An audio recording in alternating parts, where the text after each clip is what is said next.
নমস্কার বন্ধুরা, আজ আবার একটা ভিডিও নিয়ে হাজির। আর ভিডিওতে ইস্ট বেঙ্গলের খবর তো থাকবেই, অতি অবশ্যই সেমিফাইনাল গুলো নিয়ে, আইএসএল এর যে সেমিফাইনাল গুলো রয়েছে সেগুলো নিয়েও আলোচনা হবে। ইস্ট বেঙ্গলে কি নতুন কোনো আবার প্লেয়ার চর্চায় উঠে এসেছে? ইস্ট বেঙ্গলের রেডারে কি নতুন কোনো প্লেয়ার?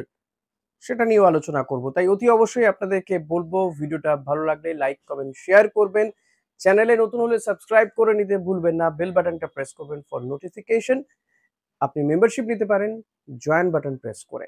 তো চলুন শুরু করা যাক আমার আজকের এই ইস্ট বেঙ্গল প্র্যাকটিসে নেমে পড়েছে। সুপার কাপের প্রস্তুতি তারা শুরু করে দিয়েছে রাজারহাটে, নিউ টাউনে, সেখানে তারা প্র্যাকটিস শুরু করেছে। তবে প্রথম দিনের প্র্যাকটিসে ইস্ট বেঙ্গলের প্রথম দিনের প্র্যাকটিসে কিন্তু রিচার্ড সেলিস তাকে দেখা যায়নি। রিচার্ড সেলিস এদিন অনুপস্থিত ছিলেন। রিচার্ড স্যারিস ছাড়া বাকি সমস্ত ফুটবলার তারা কিন্তু এসেছিলেন, প্র্যাকটিস করেছেন। এবং যেটা সবচেয়ে বলার মতন বিষয় সেটা হচ্ছে আনোয়ার আলী, তিনি কিন্তু ফিট রয়েছেন, তিনিও গোটা টিমের সঙ্গে প্র্যাকটিস করেছেন। আনোয়ারকে নিয়ে অনেকেরই প্রশ্ন ছিল যে আনোয়ার কি আদৌ খেলতে পারবে সুপার কাপ, সে কি ফিট? সে সমস্ত প্রশ্নের উত্তর আমি অবশ্য এর আগেই দিয়েছিলাম কিছু কিছু। তবে আনোয়ারের একটা টেস্ট হওয়ার কথা ছিল, সেটা জানাজানি হয়েছে কি হয়নি। তবে আনোয়ার কিন্তু মূল দলের সঙ্গে প্র্যাকটিস করেছে, যেটা বড় দিক, বড় বিষয়। হাতে এখনো অনেকটা সময় রয়েছে। কেরালা ব্লাস্টার্সের বিরুদ্ধে প্রথম ম্যাচ খেলতে নামবে ডিফেন্ডিং চ্যাম্পিয়ন ইস্ট বেঙ্গল। তারা কিন্তু এই ট্রফিটাকে তারা ডিফেন্ড করতে চাইছে, অতি অবশ্যই ধরে রাখতে চাইছে। অস্কার বুজো তিনিও বলেছেন যে তারা ডিফেন্ডিং চ্যাম্পিয়ন সুপার কাপে, ফলত তারা চাইছেন এই টুর্নামেন্টটা আবারও চ্যাম্পিয়ন হতে। এবং এই টুর্নামেন্ট চ্যাম্পিয়ন হলে কিন্তু আবারও এফসি চ্যাম্পিয়ন্স লিগ বা এফসি চ্যালেঞ্জ লিগ খেলার সুযোগ তাদের সামনে চলে আসবে। সেমিফাইনালে খবরের দিকে আসা যাক। মোহনবাগান তারা 7 তারিখে জামশেদপুর এফসি বিরুদ্ধে ঘরের মাঠে খেলতে নামবে। মোহনবাগান কোচ তিনি বলছেন যে সব ম্যাচই যে জিততে হবে এমন কোনো ব্যাপার নয়। তো ম্যাচ তো হারতেই পারে, এটা ঠিকই যে যেকোনো টিম যেকোনো দিনই হেরে যেতে পারে। তবে মোহনবাগান কিন্তু যুবভারতী ক্রীড়াঙ্গনে তারা কিন্তু বদলার ম্যাচ তাদের সামনে, এবং বদলা নেওয়ার জন্য মাঠে নামবে। তবে শুধুমাত্র তারা যে মাঠে নামবেন ফুটবলাররা বদলা নেওয়ার জন্য, এই ম্যাচটা জেতার জন্য, এমনটা নয়। মোহনবাগান সমর্থকরাও কিন্তু তৈরি হচ্ছেন বদলা নেওয়ার জন্য। যেভাবে মোহনবাগান সমর্থকদেরকে পেটানো হয়েছে জামশেদপুরে, প্রথমে তো একটা বিষয় জানা যাচ্ছে যে জামশেদপুরের থেকে জামশেদপুরের সমর্থকরা তারা একটা ভিডিও রিলিজ করেছে, যেখানে দেখা যাচ্ছে যে মোহনবাগানের সমর্থক এই রিপন মন্ডল, যাকে মারধর করা হচ্ছে, মাথা ফাটিয়ে দেওয়া হচ্ছে, তিনি নাকি গ্যালারি থেকে অঙ্গভঙ্গি করছিলেন কামিন্সের গোলের পরে। তারপরে পুলিশ সেখানে গিয়ে তাদেরকে মারধর করে এবং পুলিশি লাঠিচার্জেই তার মাথা ফাটে। পুলিশও বলতে শোনা গিয়েছে রিপনকে। তো সব মিলিয়ে কিন্তু পরিস্থিতি অনেকটা জটিল হয়ে রয়েছে। এখন মোহনবাগান সমর্থকরা এর বদলা নিতে চাইছেন।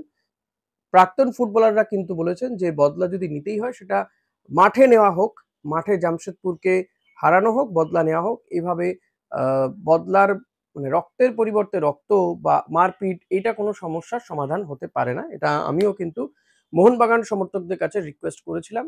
আ প্রাক্তন ফুটবলাররাও কিন্তু সেই রিকোয়েস্টই করছেন। আমার মনে হয় মোহনবাগান ফুটবলাররাও তারাও কিন্তু সেই রিকোয়েস্টই করবেন। তো মাঠে মোহনবাগান জামশেদপুরকে হারাক, এবং মোহনবাগানকে কিন্তু আ এমনিতেই মোহনবাগান এই যে ১৮০ মিনিটের খেলা, ৯০ মিনিটের খেলাতে কিন্তু মোহনবাগান পিছিয়ে রয়েছে ২-১ গোলে। অর্থাৎ মোহনবাগান চাইবে শুরুতেই একটা গোল করে দিতে, অন্তত ২-২ ড্র করতে, জায়গাটায় আসতে, তারপরে অ্যাডভান্টেজ নিতে। অর্থাৎ মোহনবাগানকে যদি জিততে হয় তাহলে কিন্তু ২-০ বা ৩-১ এই ব্যবধানে জিততে হবে।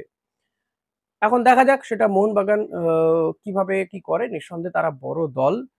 আইএসএল এর লিগ শিল্ড জয়ী দল দুবারের। তো তারা এই বিষয়টা আমার থেকে আই হোপ কি বেটার বোঝেন, বেটার জানেন। তবে এই ম্যাচেও কিন্তু মোহনবাগান আপুইয়া এবং মনবীর সিংকে হয়তো বাইরে রেখেই নামতে হবে। কারণ তাদের ফিটনেস নিয়ে এখনো বেশ কিছুটা মানে সমস্যা রয়ে গিয়েছে। ফলত আবারও হয়তো মাঝ মাঠে অনিরুদ্ধ থাপাকেই খেলানো হতে পারে। আপুইয়ার খেলার চান্সেস খুবই কম। মনবীরেরও খেলার চান্স খুবই কম। দেখা যাক শেষমেশ কি হয়। এবার আসা যাক যদি বেঙ্গালুরু এফসি এবং এফসি গোয়ার মধ্যে ম্যাচটা, এখানেও কিন্তু বেঙ্গালুরু এফসি তারাই অ্যাডভান্টেজ পজিশনে রয়েছে। যথেষ্ট ভালো টিম। এফসি গোয়াও কিন্তু ছেড়ে দেওয়ার টিম নয়। কিন্তু বেঙ্গালুরু একটা এই মুহূর্তে খুব পিকে রয়েছে। কারণ আ তারা যেভাবে একের পর এক ম্যাচ উড়িয়ে দিচ্ছে ফুৎকারে, তো আমি অবাক হব যদি বেঙ্গালুরু এফসি গোয়ার কাছে হেরে গিয়ে এই ফাইনালের রাউন্ড থেকে ছিটকে যায়। তাহলে কিন্তু আমি অবাক হব। আমি কিন্তু আমার যেটা মনে হচ্ছে যে বেঙ্গালুরু এফসি কিন্তু ফাইনালে যাচ্ছে। এখন দেখা যাক আপনাদের কি মনে হয় সেটা অতি অবশ্যই জানাবেন আমাকে কমেন্ট করে, এবং মোহনবাগান জামশেদপুর এই ম্যাচেও কি হতে পারে সেটাও কিন্তু কমেন্ট করে জানাবেন। এবার ইস্ট বেঙ্গলে কি একজন নতুন প্লেয়ার, একজন নতুন বিদেশিকে নিয়ে আলোচনা শুরু হয়েছে? দেখুন, অনেক বিদেশি শর্টলিস্টেড হয়েছেন, যাদের মধ্যে বেশ কিছু অস্কারের পছন্দের প্লেয়ার রয়েছেন, অস্কারের প্রাক্তন ছাত্র রয়েছেন। আবার এমন বেশ কিছু প্লেয়ার রয়েছেন যারা এই দেশে এই আইএসএল খেলে গিয়েছেন, কলকাতাতে খেলে গিয়েছেন। এমন একজন ফুটবলারের নাম উঠে আসছে, এডু গার্সিয়া, যিনি অ্যাটলেটিকো কলকাতাতে খেলেছেন, পরবর্তীতে অ্যাটলেটিকো মোহনবাগানে খেলে গিয়েছেন। এডু গার্সিয়া এই উইঙ্গার এবং অ্যাটাকিং মিডফিল্ডার দুটো পজিশনেই খেলতে পারেন। তাকে হায়দ্রাবাদেও খেলেছেন এডু গার্সিয়া। তাকে নেওয়ার কথাবার্তা চলছে। তার সাথে কথাবার্তা নাকি হয়েছে বলে শোনা যাচ্ছে। এবং এই এডু গার্সিয়া তিনি চীনে খেলছিলেন। চীনের এ লিগের একটি টিমে খেলেছেন তিনি। তবে এডু গার্সিয়ার আমি যেটা দেখছিলাম প্রোফাইল দেখতে গিয়ে, তার বয়সটা অনেকটাই বেশি। ৩৪ বছর বয়স। তো এই জায়গাতেই আমার একটা খটকা আছে যে এডু গার্সিয়াকে কি আদৌ টিমে নেওয়া হবে? কারণ ৩৪ বছর বয়সী এমন একজন অ্যাটাকিং মিডফিল্ডার ইস্টবেঙ্গলে এসে আর কি দেওয়া তার আছে? যদিও সে চীনে খেলছে এই মুহূর্তে দাঁড়িয়ে। আ সেখানে আমার মনে হয় যে এই জায়গাটা কোথাও গিয়ে একটু ভাবনা চিন্তার জায়গা রয়েছে। না আসার চান্সেস অনেক বেশি। আ যদি কথাবার্তা হয়েও থাকে।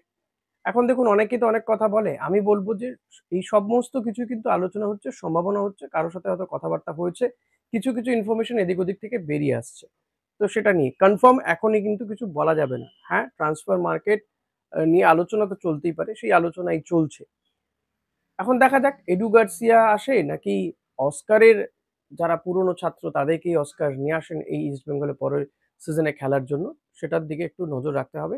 আরেকটা আপনাদের বলেছিলাম যে রিচার্ড সেলিসকে ছাড়াই ইস্ট বেঙ্গল প্রথম দিনে প্র্যাকটিসে নেমেছিল। খুব সম্ভবত রিচার্ড সেলিস তিনি আজকে থেকেই প্র্যাকটিসে যোগ দেবেন। তিনিও চলে আসছেন। ফলত ফুল টিম নিয়েই কিন্তু অস্কার নেমে পড়েছেন প্র্যাকটিসে। সুপার কাপের প্রস্তুতি কিন্তু শুরু করে দিয়েছেন। এখন দেখা যাক যে ইস্টবেঙ্গল তারা তাদের যে ফর্মে তারা পৌঁছেছিল, যেভাবে তারা ঘুরে দাঁড়ানোর লড়াইটা লড়ছিল, সেই লড়াই দিয়ে এই সুপার কাপের প্রথম ম্যাচটা তারা উতরে যেতে পারে কিনা। তারপরেই তাদের সামনে কিন্তু মোহনবাগান, এবং মোহনবাগানের সঙ্গে তাদেরকে খেলতে হবে। ডার্বি হওয়ার সম্ভাবনা প্রবল রয়েছে। তো সব মিলিয়ে ইস্টবেঙ্গলের জন্য অল ইজ ওয়েল। প্র্যাকটিস হোক, এবং দেখতে হবে এই প্র্যাকটিসে যাতে নতুন করে কেউ কোনো ফুটবলার যেন চোট না পেয়ে যায়। হাতে বেশ কিছুটা সময় রয়েছে। সুস্থ স্বাভাবিক সমস্ত প্লেয়ার যাতে খেলতে পারে, সেটাই মনে হয় অস্কার বুজোউ চাইছেন। আশা করি ভিডিওটা আপনাদের ভালো লেগেছে। ভিডিওটা কেমন লাগলো অতি অবশ্যই জানাবেন। জানাতে ভুলবেন না কিন্তু, কমেন্ট করবেন।